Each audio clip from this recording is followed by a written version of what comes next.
Document retention is always a questionable area for employers, and particularly for I-9s with the penalties, as we've discussed. Really, what are the requirements for retention of these I-9 forms and any documentation? I would tell you, if I was, as an employer, and our firm's an employer just like anybody else, you want to have backup.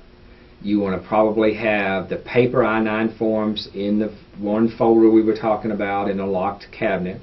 I would also be scanning my I-9s in electronically to have a backup. Say maybe I get an ICE officer coming for an audit, and I want to produce copies of the I-9 forms. I want to have a backup copy to make sure that I can locate them in a short time notice, especially if I've got multiple locations, and I just want to have a backup. I don't want to depend on that one file and not be able to find it. So, in fact, you are able to scan and load these in a computer. That does not violate any Privacy Act or any parts of this law. Not a bit. You do have certain requirements. Let's talk about the retention requirement. And this is kind of a nice little form to help you understand.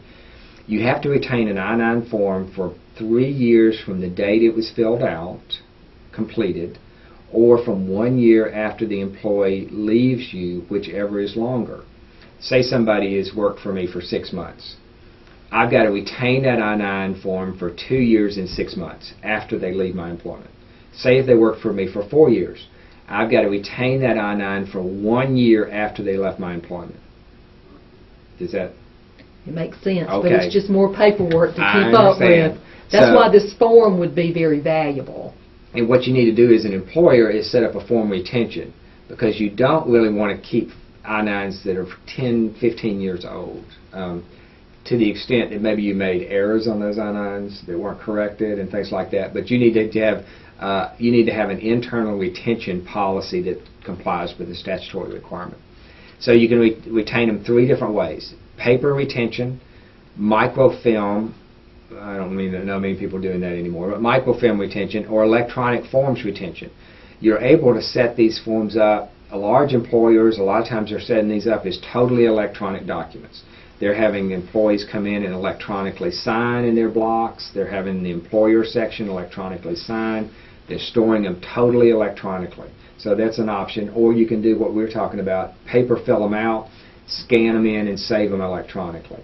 You've got to have ways to index them and retrieve them is the main issue. Then you've got to make sure you've got backup. So if you're going to store them electronically, you want to have some other backup drives that you can retrieve those on. And that's just a good. But you can store them all, at least three different ways. So as I was talking about, reasonable controls to ensure the integrity, the accuracy, and the reliability. Reasonable controls designed to prevent and detect unauthorized or accidental creation of, or addition or alteration. You want to make sure they can't be altered, that they're static documents.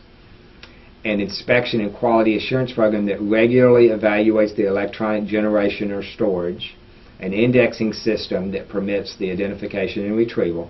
And the ability to reproduce legible and readable paper copies. So if ICE comes in and does an inspection, they're going to ask you to produce paper copies. They're going to ask you to spit them out of the printer and produce them for inspection.